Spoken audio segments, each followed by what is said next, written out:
Okay, I'm working on the 76 Chevy here. I'm already loosened the lug nuts on that. I figured I'd spare you that. But I did have to use this gigantic bar to get it off. Had that hooked to the tire iron. Just a tip, don't ever put your lug nuts on that tight. Pretty ridiculous. Alright, so I'm going to take the wheel off and we'll get started. Wheels off. I'm going to take these pins out back here in the back for the caliper. These are 3/8 hex head. Okay, so it's these bolts here, right here.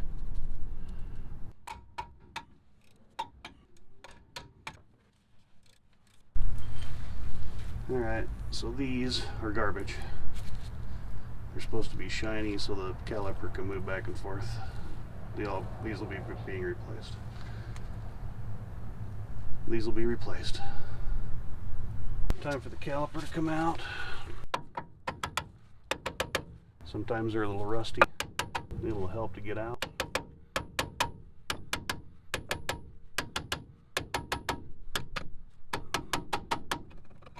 Oh, man.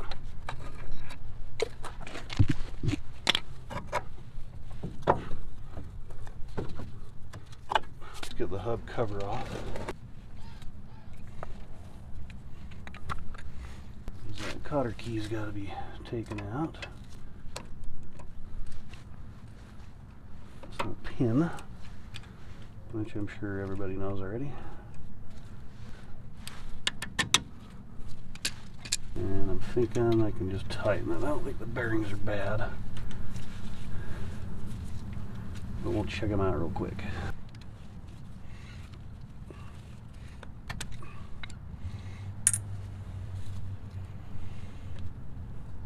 Wow.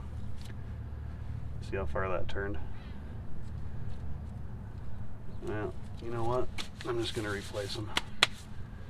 That's probably the best thing.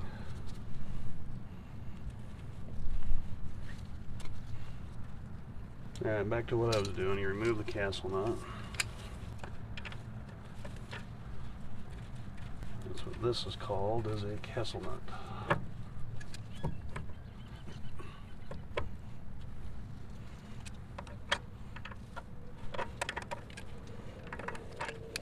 Generally, they just spin off. This one wants to fight. Castle nut, off. There's always a washer right here with a slot on it, and your bearings. I can see that they have been spinning a little bit. There's heat marks right here. So, yep, we're going to replace them. Once you get that nut off of there, this pulls off. Okay, so down inside here, this little thing right here is a race. That has to come out. There's one on each side, as well as the bearing on the other side. Back side of the rotor, there is a seal that holds in the bearing and the race. So we're going to take those out next. So I don't have a seal puller, so I use a hammer. Excuse the shadows in that, but it is what it is. Let's get behind it with the hammer and pop it out. Okay, that one was harder than usual. Usually they just pop right out. These don't look that terrible, but what the hell while I'm in here, right? Alright, so I'm going to clean some of this grease out of there. You don't need that much grease inside there. It's kind of ridiculous. Yeah, I'll clean that up and we'll start getting these races out. there's a race down in here that we're going to knock out.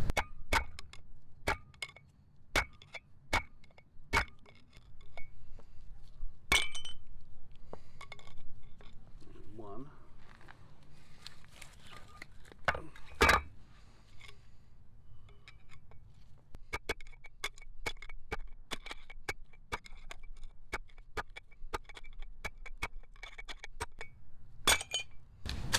Okay, usually when you buy these, they'll come as a set.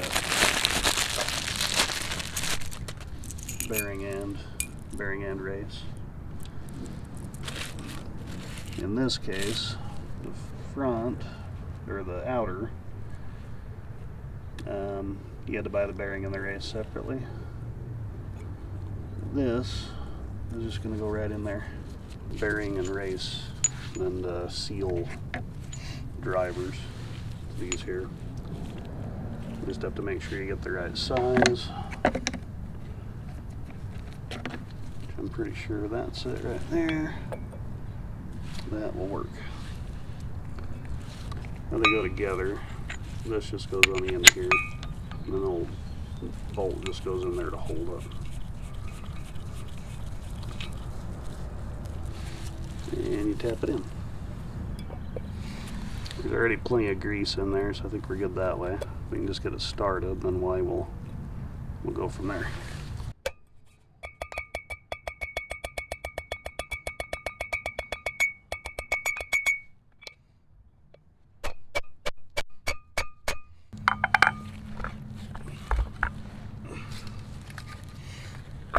Then we can put the bearings in.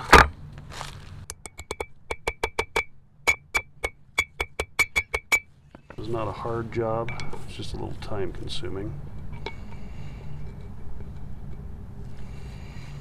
And you want to make sure you get that centered when they're not quite the right size, so it'll smack up. You can also use a drift punch, but this is a lot safer so you don't mess your race up. That should be all the way down, just to be safe. Just kind of, so you don't want to slip. Luckily I didn't screw it up right there.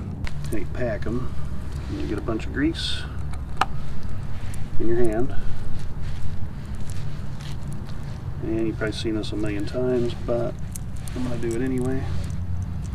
Take that and start rolling it in from the side. Just going to push the grease into the groove. See the groove there?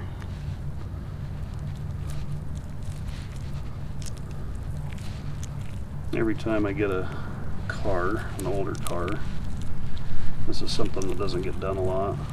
So, bearings are cheap. Once you get the one side done, it looks good, you can see it's coming through. You go around to the other side and do the same thing.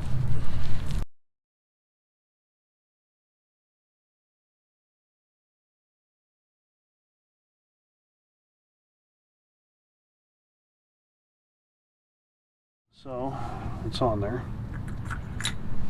Washer with the little groove goes on here, and you put your castle nut back on.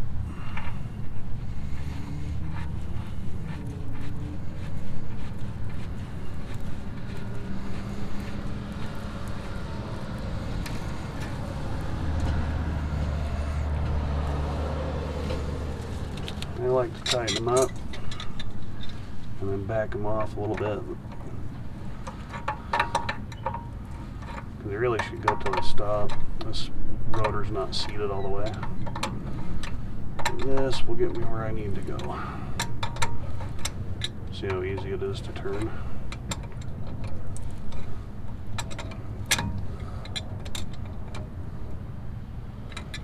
Alright, so that is probably perfect. And there's a couple of grooves, or holes, where there's a couple of holes where the cotter key can go back through. We just need to kind of search for it. like right there.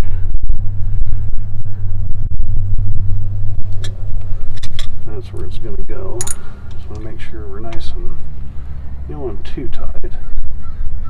You get them too tight, then it wears the bearings uneven. You'll actually ruin them. You just want them tight enough to where they'll stay. Actually, we're going to end up going there, I think.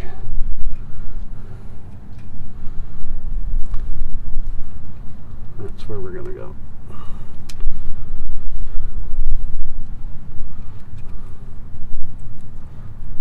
That's a little tighter. I feel pretty good about that.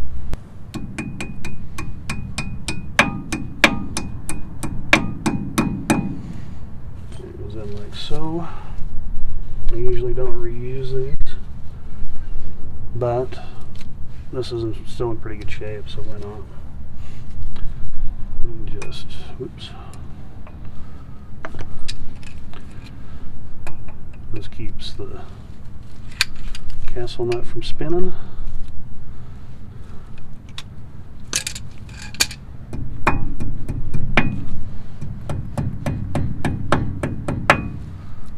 And that's pretty much all there is to doing bearings.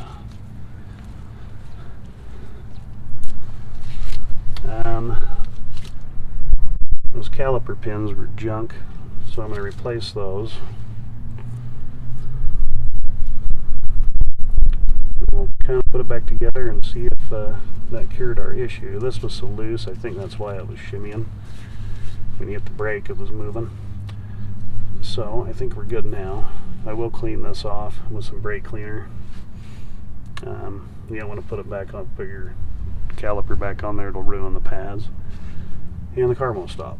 So I'm going to clean that up. And then we'll put those pins in.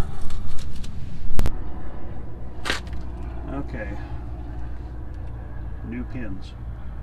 They look a lot better than the old one. Here's an old one. That's what they're not supposed to look like. And that's what they are supposed to look like. A little difference. So I'm putting the new old caliper back on.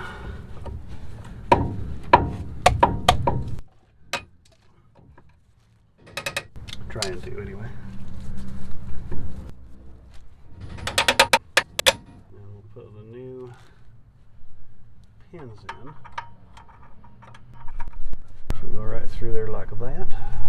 The caliper's supposed to float on these. And I like to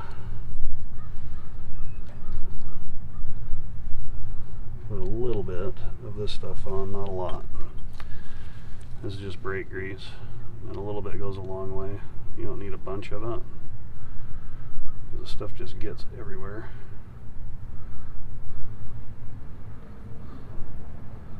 But you want those pins lubricated so that they don't get end up looking like those other ones did. And they slide into the back side like so.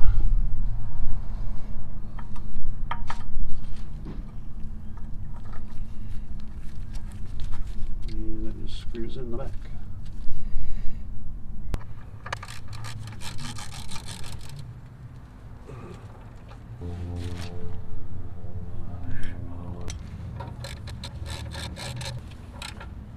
That should really be it. Nice and tight for sure. I'm hoping that cures our problem. So we'll get the tire back on it and see how it goes.